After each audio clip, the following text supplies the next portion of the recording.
Abramos nuestras Biblias de nuevo a Romanos capítulo 12.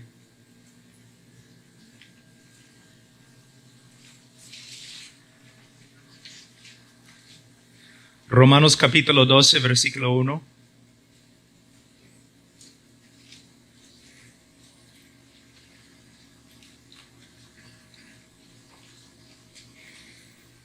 Así que, hermanos, os ruego por las misericordias de Dios que presentéis vuestros cuerpos en sacrificio vivo, santo, agradable a Dios, que es vuestro culto racional.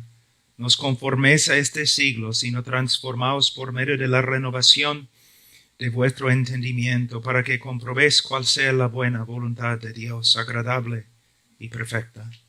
Versículo 2. No os conforméis a este siglo.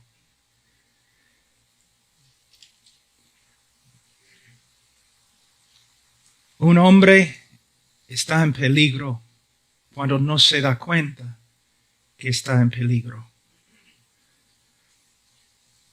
Muchas veces en nuestra cultura, aún los cristianos caminan como en una amistad con el mundo y no se dan cuenta cuán peligroso es el mundo. Muchos pastores, muchos padres también tienen una relación demasiado amistosa con el mundo y no se dan cuenta que el mundo y todas sus ideas, sus herejías, son peligrosísimas. Mira, Jesús dijo que el diablo mata. El diablo mata. Muchos piensan que el diablo mata por medio de poseer a personas y un montón de cosas así. Pero no es cierto. El diablo mata por medio de la mentira, por medio de la herejía, por medio de la falsa doctrina, por medio de la tentación. Para ser hombres de Dios y para proteger a las personas que el Señor nos ha dado, nosotros tenemos que aprender a reconocer cuál es falso, cuál es verdadero. Doctrina buena, doctrina falsa, la verdad, la mentira. Pero un hombre que no tome en serio el peligro que hay en el mundo es un peligro también a su iglesia y su familia. ¿Y cómo podemos crecer en nuestra capacidad de no solamente discernir lo malo que hay en el mundo, sino también ver que es de verdad peligroso? Solo por medio de separarnos del mundo, separarnos del pecado, separarnos de las influencias que el diablo usa y renovar nuestras mentes en la palabra de Dios. Hay un principio que encontramos en las Escrituras, que si la raíz es santa, también las ramas santas. Si la raíz no es santa, entonces las ramas también no van a ser santas. Podemos decir eso con respecto a la iglesia. Si tenemos un pastor que está andando en el mundo, que está siendo poco a poco más conforme al mundo, él va a ser un peligro en la iglesia. Si tenemos un padre, y muchos de ustedes son padres, que camina en una relación amistosa con el mundo, eso también va a hacer daño a su esposa y a sus hijos. Nosotros tenemos que darnos cuenta que en el día de juicio no solamente soy responsable por mí mismo, sino también soy responsable por las personas que el Señor me ha dado. Más autoridad que tengo, más responsabilidad que tengo. Muchas veces los pastores quieren hablar de su autoridad espiritual, pero no se dan cuenta en el día de juicio van a tener que dar cuentas al Señor por la autoridad que tienen y cómo han usado su autoridad. También los hombres, ¿no? En sus familias, mujer, debes someterte a mí porque yo soy la cabeza, yo soy la autoridad. no creo que vas a estar hablando así en el día de juicio. Porque con mucha autoridad viene mucha responsabilidad. Si el pastor está andando en el mundo, la congregación también. Si el padre, el esposo está andando en el mundo, la familia también va a sufrir. Entonces, John Wesley una vez dijo que le gustaría tener hombres que solamente temían a Dios y al pecado. ¿Tienes miedo del pecado? ¿Tienes miedo del mundo? ¿Reconoces el poder del pecado? ¿Reconoces el poder de un programa en la televisión por el cual se enseña herejía? ¿Reconoces el poder de un dibujo animado que en vez de comunicar verdades bíblicas está enseñando cosas mundanas? Hermanos, no debemos ser legalistas.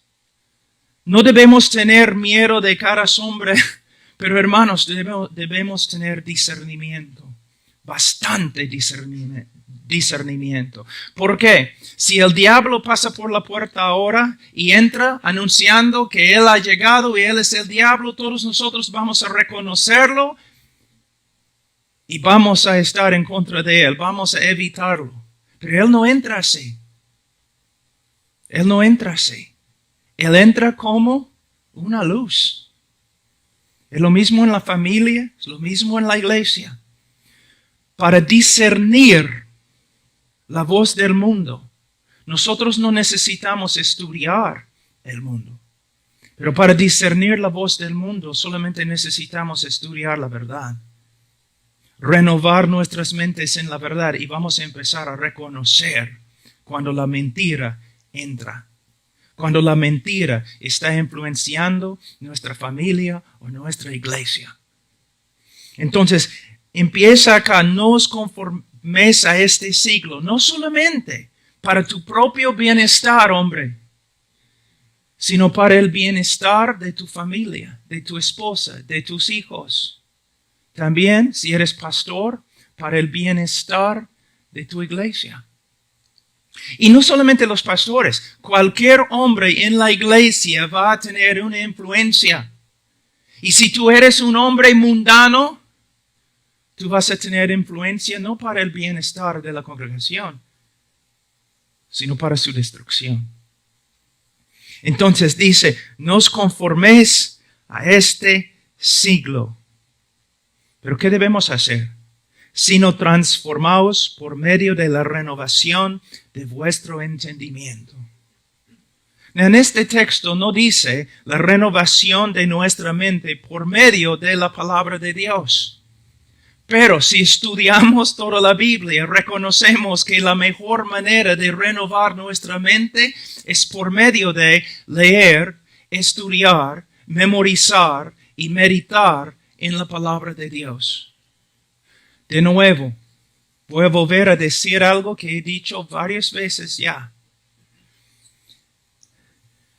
De una forma, la vida cristiana no es un misterio. Y caminar en el poder del Espíritu Santo no es un misterio. Y la vida cristiana exitosa no es un misterio. ¿Qué debemos hacer? Debemos renovar nuestra mente en la palabra de Dios. Debemos vivir una vida de oración. Debemos mantener comunión con otros hermanos que también tomen en serio el llamado de Dios. Debemos evitar las malas influencias, cualquier voz que hable en contra de las Escrituras. Pero ¿sabe qué? La mayoría de los hombres, aún muchos pastores, no tomen en serio estos principios tan básicos y importantes. Cada uno está buscando una solución, no milagrosa. Tú necesitas ir a tal congregación, ellos van a poner sus manos sobre ti, vas a recibir poder y ahí vas a poder vivir la vida cristiana con victoria. Siempre queremos algo instantáneo, en vez de vivir una vida disciplinada haciendo lo que el Señor nos ha mandado. Debemos renovar nuestra mente. ¿Cómo? Primeramente vamos a hablar un ratito de la palabra de Dios. Pastor, una pregunta. Por supuesto, no tienes que contestar en voz alta, pero de verdad necesitas contestar la pregunta. Eres pastor. Si vas a seguir en los pasos de los apóstoles, tú vas a reconocer que tu ministerio principal es la palabra de Dios y oración. Pastor, ¿cuánto tiempo estás renovando tu mente en la palabra de Dios? ¿Cuánto tiempo? Si tú dices, ay, pero estoy tan ocupado, ¿no es cierto que hay algunos acá que sí, quizás estudian la Biblia menos que media hora? Que tienen pequeñas devocionales leyendo quizás un libro escrito por otro hombre. Pastor, tu trabajo principal es saber lo que Dios ha dicho por medio de su palabra. Ahora tú dices, pero yo no soy pastor, yo soy padre de familia. ¿Has leído Deuteronomio capítulo 6? ¿Y tu responsabilidad en cuanto a la palabra de Dios y la enseñanza de ella? Tú dices, pero es un principio del Antiguo Testamento. Está bien, has leído Efesios 6. Porque la enseñanza de tus hijos no es la responsabilidad de tu esposa. Tampoco es la responsabilidad de la iglesia. Es la responsabilidad de cada padre de familia. Pero para enseñar a tus hijos, tú tienes que saber lo que la palabra de Dios dice. Ahora, un ratito solamente para ver una ilustración de un hombre que tome en serio la palabra de Dios. Vamos a Salmos, capítulo 1.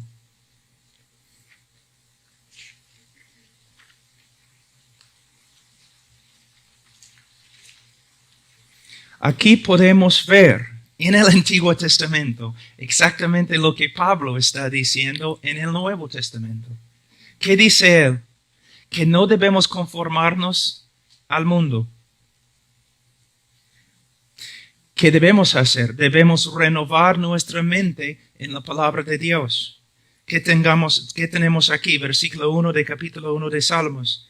Bienaventurado el hombre que no anduvo en consejo de malos, ni estuvo en camino de pecadores, ni en silla de escarnecedores se ha sentado. Es un hombre que rehúsa ser hecho del mismo molde del mundo.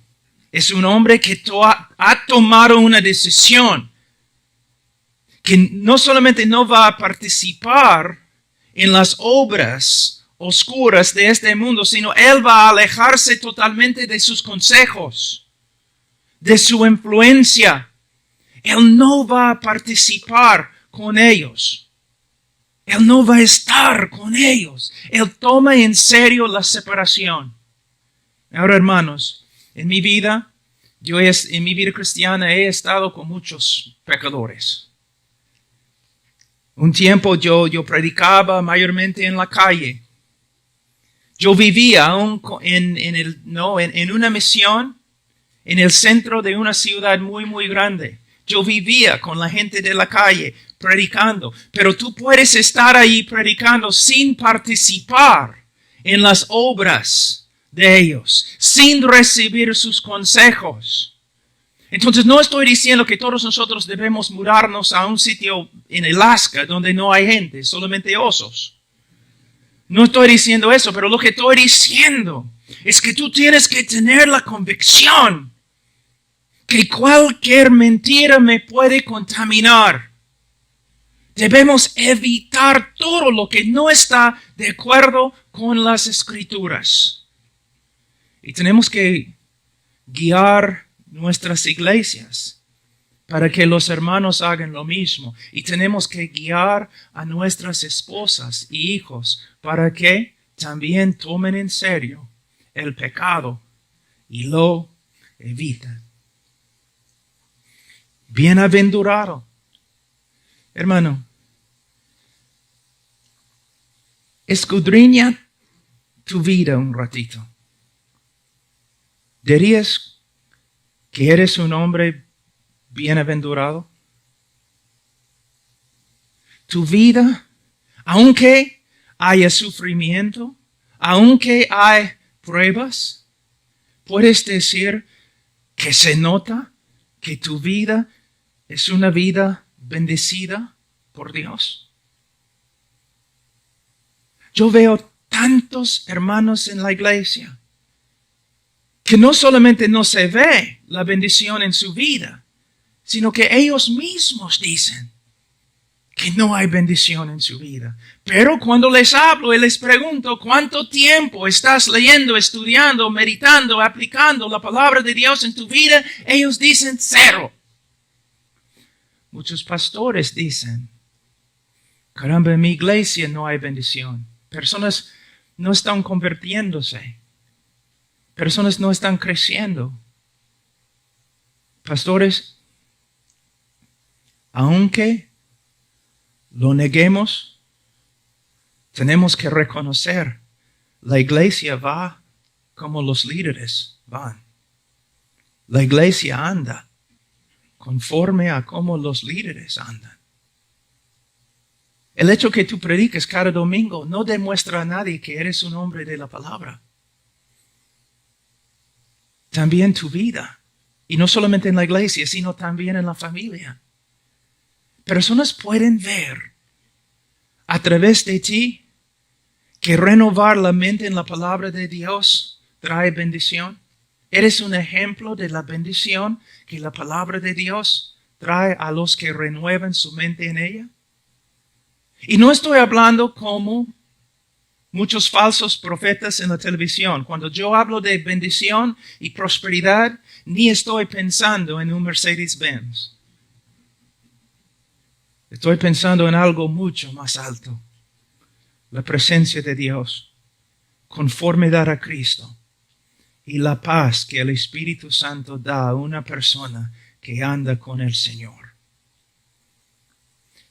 Hermanos, todo empieza con la palabra de Dios. Ahora, dice, bienaventurado el varón que no anduvo en consejo de malos, ni estuvo en camino de pecadores, ni en silla de escarnecedores se ha sentado. No tiene nada que ver con las ideas del mundo. Versículo 3. Versículo 2. Sino que en la ley de Jehová está su delicia, y en su ley medita de día y de noche. Medita. Si medita en la ley, es porque también ha memorizado la ley. Y si ha memorizado la ley, es porque también ha estudiado, leído y ha estudiado la ley. ¿Puedes ver la relación que el hombre bienaventurado tiene con la ley de Dios, con la palabra de Dios? También podemos ver esto en las epístolas de Pablo, en Colosenses y Efesios. ¿No es interesante que cuando Pablo habla de la llenura del Espíritu Santo, él describe algunos resultados y los resultados son casi los mismos como en Colosenses, donde él demuestra el beneficio de meditar en la palabra de Dios, de tener la palabra de Dios, la palabra de Cristo en el corazón? No me hables. Mira, yo hablo bastante de la llenura del Espíritu Santo. Yo veo la necesidad de la llenura del Espíritu Santo, pero no me hables acerca de la llenura del Espíritu Santo sin hablarme de la palabra de Dios.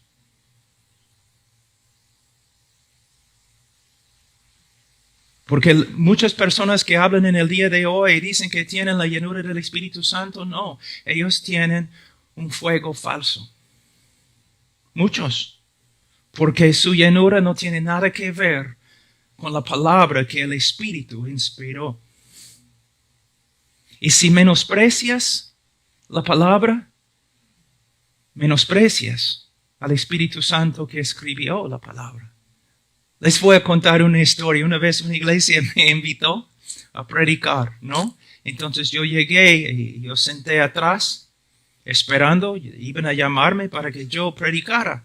Pero pasamos como 2 horas, personas, ¿no?, dando testimonios de visiones que habían visto, de milagros que habían sucedido esa semana. Una persona decía que salió del baño y él vio la palabra de la Biblia flotando en el aire en su cuarto de estar, un montón de cosas. Yo pensaba, ay, ¿en qué me he metido?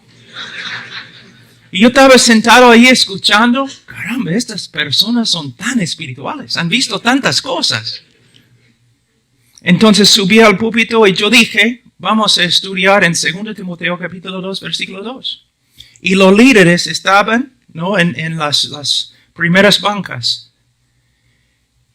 Y algunos de ellos empezaron a buscar en el índice de su Biblia dónde estaba 2 Timoteo. Entonces yo mirando así, yo dije, Entonces yo dije a la congregación, hermanos, soy más o menos bautista, pero voy a profetizar. Cerré mis ojos y empecé a profetizar. Yo les dije, en los últimos 2 horas, ustedes han hablado de visiones, de ángeles, de Biblias flotando, y de verdad, ustedes no han visto nada. Son como niños viendo caras en las nubes, pero no han visto nada de Dios. ¿Por qué? Porque mira cómo ustedes menosprecian la palabra de Dios. Ni sus líderes pueden encontrar 2 Timoteo. Si ustedes no van a apreciar la revelación que el Señor ya te ha dado, ¿por qué te va a dar más revelación? Todos en el día de hoy están buscando visiones y un montón de cosas supuestamente milagrosas simplemente porque son hombres carnales que no saben cómo decir no a la carne y sí al Espíritu Santo y estudiar la Biblia y estudiar la palabra de Dios. No quiero ser ofensivo, pero quiero hablar la verdad. Y por medio de estas revelaciones, personas no están andando en santidad, están andando en carnalidad. Para ser hombres santos, para ser hombres bienaventurados, ¿qué necesitamos hacer? Lo que la Biblia dice. ¿Y qué dice? Sino que, versículo 2, sino que en la ley de Jehová está su delicia, y en su ley medita de día y de noche. De día y de noche, en hebreo, significa de día y de noche. ¿Qué significa cuando hay luz y cuando no hay luz? ¿Qué significa en el día y en la noche? Solamente para que sepan, para que no se confundan. ¿Qué significa siempre? Siempre. Siempre. Ahora, algo muy importante y de verdad he venido acá, es como 5 días, he aprendido bastante de los alumnos, porque anoche yo estuve hablando con el hermano Rubén y él estaba enseñándome algunas cosas que el Señor le había enseñado y algo muy, muy hermoso, que aquí en versículo 2 y en toda la escritura, dice, sino que en la ley de Jehová está su delicia. Debemos pensar un ratito, cuando David dice la ley de Jehová, ¿no? Hay varias leyes como, ¿no? No debes matar. ¿Cómo puede una ley así ser una delicia? ¿No? O hay ciertos animales que no debes comer. David estaba allí pensando, ay caramba, qué maravilla. Hay algunos animales que no debo comer. Y no debo matar. ¡Wow! Entonces, ¿cómo puede uno deleitarse en toda la ley de Dios? no es necesario, aunque cada ley demuestra la sabiduría de Dios, y una persona que obedece la ley será una persona sabia.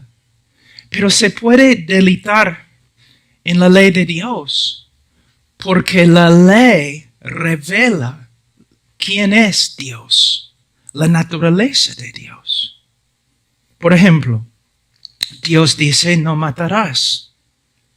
¿Cómo puedo alegrarme, gozarme en este mandamiento? Demuestra que Dios es justo. Un Dios totalmente confiable.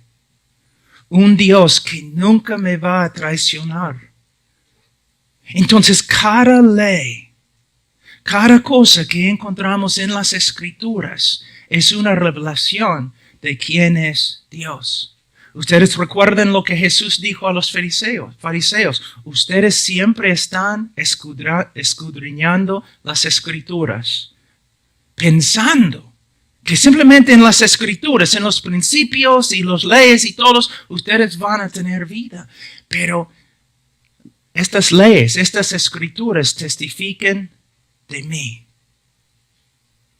El propósito de todo lo que se encuentra en la Biblia es para llevarnos a Dios y revelarnos a Dios. Ese es el propósito. Ahora, el Evangelio de la prosperidad que se predica tanto en los Estados Unidos en el día de hoy y también ahora ha sido exportado a todo el mundo, contaminando a todo el mundo. Yo odio el Evangelio de la prosperidad. Y esos predicadores que predican la prosperidad, estoy en contra de ellos totalmente. Porque mira, ellos y sus seguidores no están escudriñando las Escrituras para ver la gloria de Dios en la cara de Cristo. Están escudriñando las Escrituras para encontrar principios para mejorar sus vidas. Y están demostrando que en su corazón no desean a Dios. Desean las cosas de este mundo. Hablan más de carros y casas y sanidad.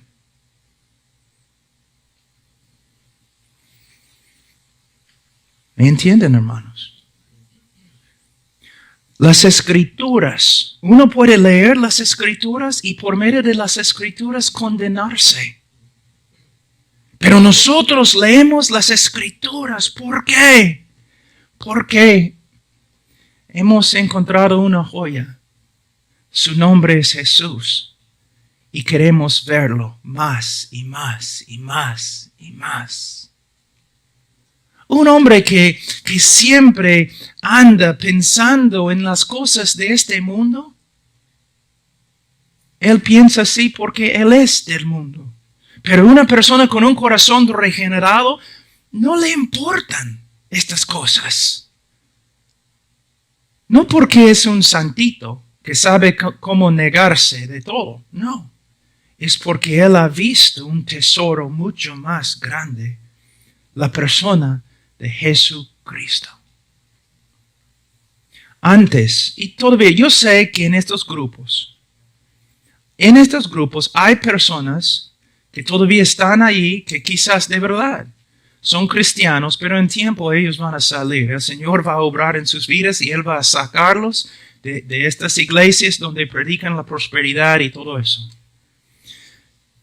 Pero antes yo tenía tanta pena por las personas que estaban siguiendo estos falsos profetas. Pero un día me di cuenta, estas personas siguen a estos falsos profetas porque tienen el mismo corazón.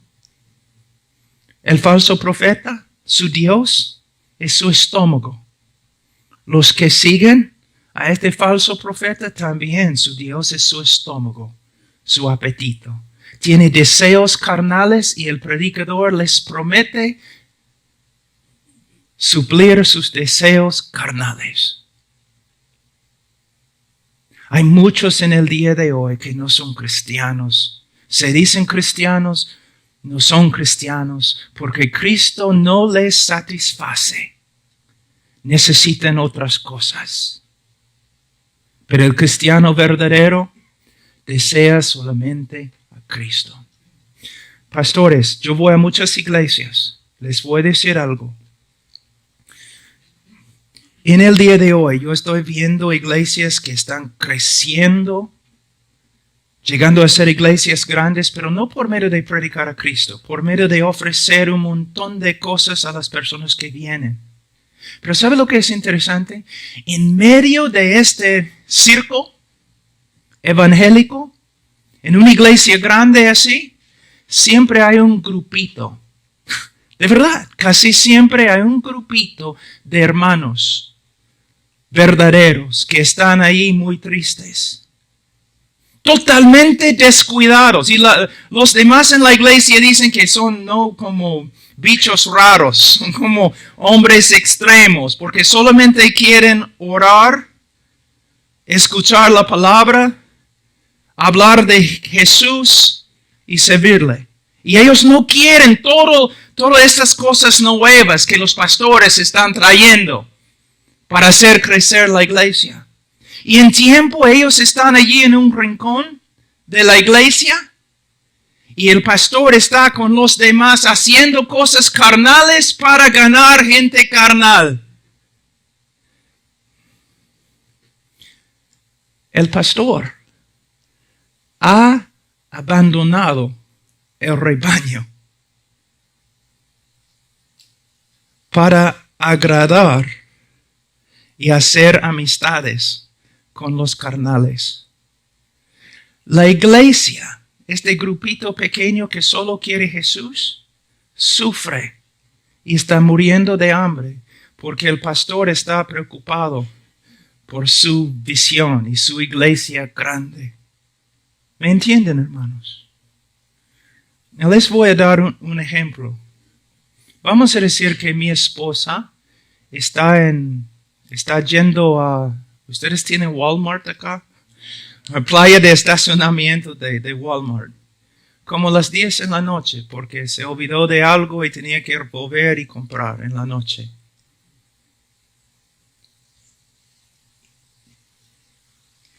Y 3 hombres atacan a mi esposa.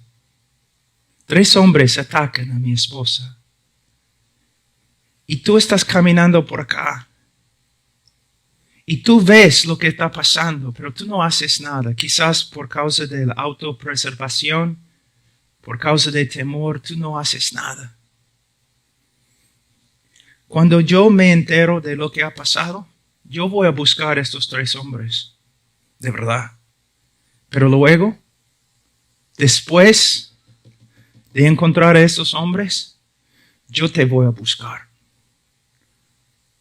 Porque en vez de proteger mi esposa, tú corriste. Yo te digo, en el día de juicio, muchos pastores, va a ser horrible. Porque en vez de defender la esposa de Cristo, ellos corrían. En vez de dar su tiempo pastoreando un rebaño de personas que solamente querían a Jesús, ellos estaban por acá dando alimentos carnales a hombres carnales para hacer crecer su iglesia. ¿Me entienden, hermanos? Por eso es tan importante que nosotros nos centremos en la palabra de Dios y la palabra de Dios sea nuestra delicia. Y que nosotros estudiamos la palabra de Dios no para encontrar principios para que tú puedas tener tu mejor vida ahora. No. Yo quiero ver a Él. Yo quiero ver a Él. Y Él está en cada página, en cada versículo, en cada palabra, en cada letra. Él está. No me hables de otras cosas. Yo amo la ley de Jehová. Pero amo la ley de Jehová porque me muestra Jehová. A veces personas se han acercado a mí y me han dicho, Pablo, yo doy gracias al Señor que te he conocido y tu ministerio.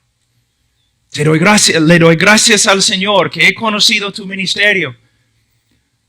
Porque a través de ti conocí a John MacArthur. O John Piper, Carlos Spurgeon. Y yo, mi cara, está bien, hermano. Mira, la palabra de Dios tiene un propósito. Mostrarnos a Dios. Y Él es el tesoro más grande. Vamos un ratito a ver un poco más en Salmos. Será como árbol plantado junto a corrientes de aguas.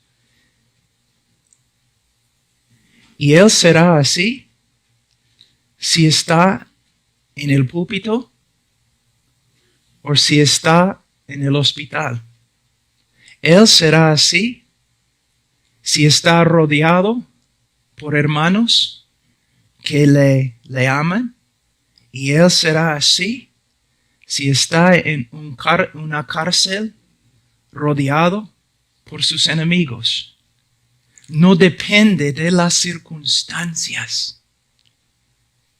Porque hay algo más fuerte en Él que las circunstancias. La palabra de Dios y la obra del Espíritu Santo, obrando con la palabra para fortalecer su vida y para asegurar que sea un hombre bienaventurado. Y dice, será como árbol plantado junto a corrientes de aguas que da su fruto en su tiempo. Y su hoja no cae, y todo lo que hace prosperará. Hay algo muy bonito acá para los maestros de la prosperidad. Porque ellos usan este texto bastante, ¿no es cierto? Tengo una pregunta. ¿Los árboles fructíferos comen su propio fruto? No. Ahí es el problema con el movimiento de prosperidad. Ellos quieren llevar fruto para comer su propio fruto. Árboles no son así. Tú ves un árbol ahí en el campo comiendo su fruto, tú debes correr. Un hombre fructífero es una bendición a todos los que están alrededor de él. Podemos ver eso. Mira, Abraham, un hombre fructífero, sí. ¿Sabe qué? De una forma Lot, el Señor bendecía a Lot por causa de ¿quién? Abraham. Hay predicadores a través de la historia de la iglesia que han sido una bendición para todos. Murieron en pobreza. Pablo, sin cabeza, murió. Pero hasta el día de hoy, un árbol fructífero. Nosotros debemos ser hombres fructíferos. Y aquí es algo muy importante, no solamente con respecto a la prosperidad, sino también con respecto a lo espiritual, el fruto espiritual. Y hermanos, ya he hablado de eso, voy a hablar de nuevo. Hermanos, si llevamos fruto, es no solamente para nuestro bienestar. Un hombre fructífero, su esposa va a ser bendecida por su fruto. Sus hijos, ¿cuántos textos hay en la Biblia que hablan de la bendición de los hijos cuando su padre anda conforme a la palabra de Dios? Pastores. Hay pastores totalmente desconocidos. Nadie conoce, nadie sabe su nombre. Pero en el cielo en este momento se nota, se proclama su vida, su nombre, hombres fructíferos que han bendecido. Yo conozco a un hombre en Sudamérica que ahora ya ha muerto hace 2 años, murió, que dejó después de como 40 años de ministerio, más o menos casi 50 años de ministerio, dejó más que 500 iglesias. Tú ni sabes cómo se llama. Un hombre fructífero, pero no llevando fruto para sí mismo, sino para todos los que estaban alrededor de él. Y es uno de los problemas con la doctrina de prosperidad. Ellos quieren comer su fruto, pero nosotros queremos llevar fruto para los demás, para las demás. Ahora, vamos a volver a Romanos capítulo 12. No os conforméis a este siglo, sino transformaos por medio de la renovación de vuestro entendimiento. La palabra transformar es muy importante. De esta palabra en griego nosotros derivamos la palabra metamorfosis. Mira, en versículo 2, no os conforméis a este siglo. El mundo está tratando de formar nuestras vidas. Es algo mecánico, poniendo algo sobre nosotros para que nos conformemos al molde. Es algo mecánico. La vida cristiana no es algo mecánico. Porque el cristiano es un organismo. El cristiano y el cristianismo es algo que vive. Y nosotros nos transformamos no por medio de tratar de disciplinarnos en la carne. Nosotros somos transformados orgánicamente por la vida de Jesús. Por el Jesús que vive dentro de nosotros. No tengo tiempo, pero Juan capítulo 15. Él es la vid. Mira, a veces yo creo que nosotros pensamos que somos baterías. ¿Cómo? Bueno, si tu batería no tiene energía, ¿qué haces? Tú puedes enchufar un cable, ¿no? Y cargar la batería. Y cuando la batería está muy cargada, ¿qué haces? Desenchufes la batería y andas con tu poder, ¿no? La vida cristiana no es así. Muchos piensan, ya voy a tener mi tiempo devocional de 10 minutos y voy a cargar mis baterías y luego voy a andar sin Cristo todo el día. Hermanos, más común que lo que pensamos. Mira, una vid y un pámpano. Si tú ves que esta rama, este pámpano, no está conectado a la vid, tú sabes que está muerta. Está muerto. No va a llevar fruto. Nosotros somos así. No es que debemos tener nuestro tiempo devocional, 15 minutos, y luego andamos todo el día sin Cristo. Nosotros necesitamos cultivar una relación continua con Él, una relación viva. La razón por la cual debemos pasar tiempo con el Señor es para que todo el día estemos pensando en Él. Necesitamos aprender cómo cultivar la presencia del Señor, cómo orar sin cesar, pero solamente podemos cultivar una disciplina por medio de orar en tiempos definidos cada día. A veces cuando hablo con los pastores son muy, ellos saben cómo hablar para evitar la pregunta.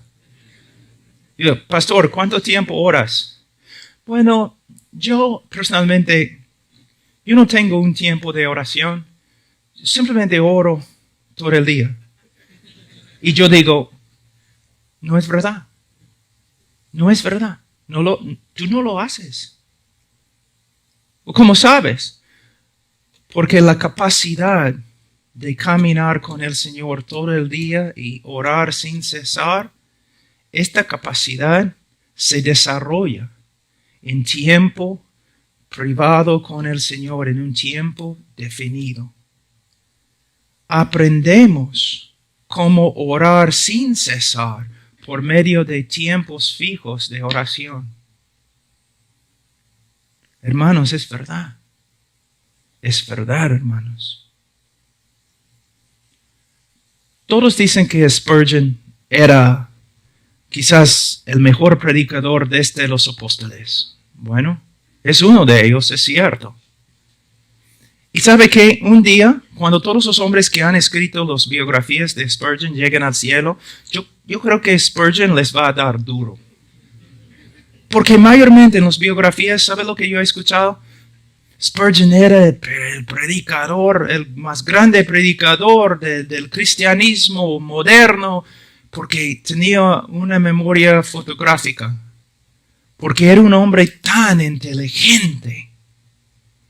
Hermano, Spurgeon era un hombre de oración.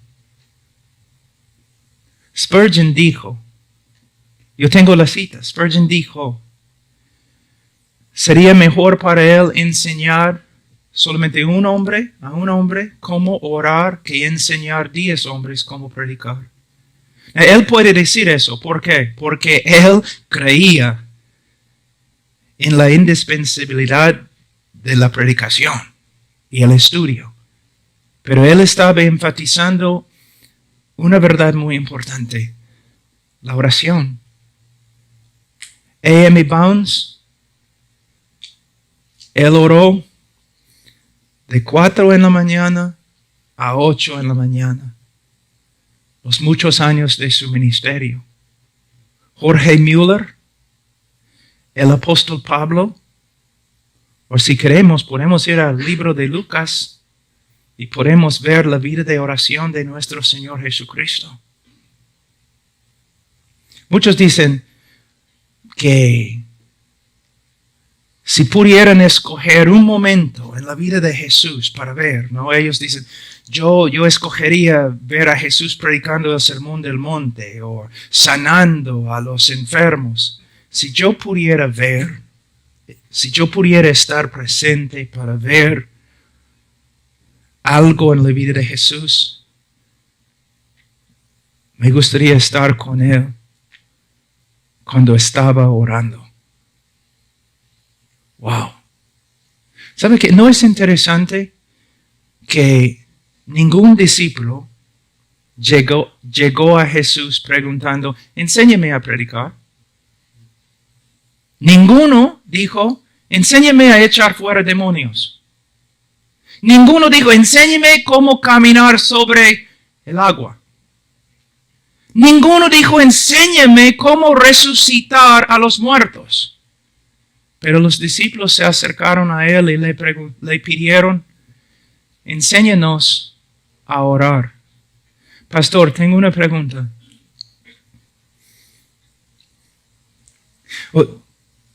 Yo pasé un tiempo en una iglesia con un predicador que se conocía años atrás, casi 30 años atrás, que se conocía como el mejor orador en cristianismo. Mejor orador en cristianismo. Y yo, cada vez que después de cada sermón, yo me sentaba allí en la banca, triste, con mi cabeza en mis manos así, pensando, nunca voy a ser tan inteligente como ese hombre. Nunca voy a ser tan elocuente como ese hombre. Nunca voy a poder leer tantos libros como este hombre. Pero un día, otro predicador llegó. Y el hombre no era elocuente. Era un hombre que había leído bastante, pero no como el otro predicador. Y subió al púlpito y empezó a predicar. Y cuando terminó a predicar, yo estaba sentado ahí en la banca y yo estaba diciendo, ay, caramba, me gustaría ser santo como Él. Me gustaría orar como Él. Me gustaría conocer a Dios como Él conoce a Dios. Una vez una persona en la congregación se ha acercado a ti y te ha pedido, pastor, enséñame a orar como tú oras. O enséñame, pastor, a amar a mi esposa como tú amas a tu esposa. Enséñame, pastor, cómo andar en tanta paciencia como tú andas. ¿Ves?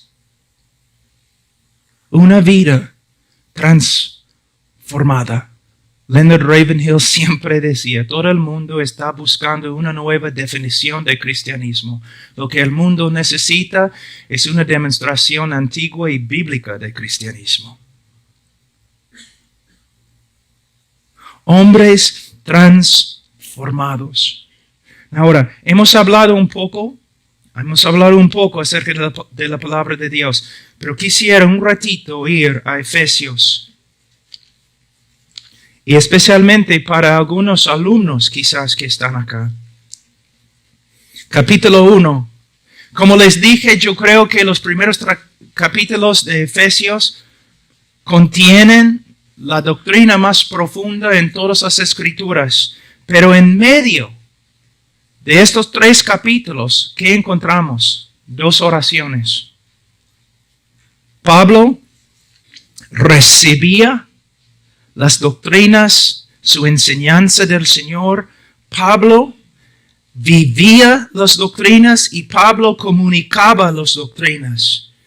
Pero no solamente eso, sino versículo 15 de capítulo 1. Por esta causa también yo, habiendo oído de vuestra fe en el Señor Jesús, de vuestro amor para con todos los santos, no ceso de dar gracias por vosotros, haciendo memoria de vosotros en mis oraciones, para que el Dios de nuestro Señor Jesucristo, el Padre de gloria, os dé espíritu de sabiduría y de revelación en el conocimiento de Él, alumbrando los ojos de vuestro entendimiento, para que sepáis cuál es la esperanza a que Él os ha llamado y cuáles las riquezas de la gloria de su herencia en los santos y cuál la supereminente grandeza de su poder para con nosotros los que creemos según la operación del poder de su fuerza. Entonces, ¿qué podemos ver? Pablo no solamente enseñaba correctamente, Pablo oraba por los que estaban recibiendo sus enseñanzas, sabiendo que sin la obra del Espíritu Santo, nadie va a entender como debe entender.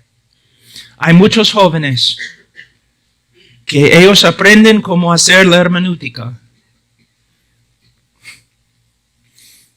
Y lo hacen mejor que yo.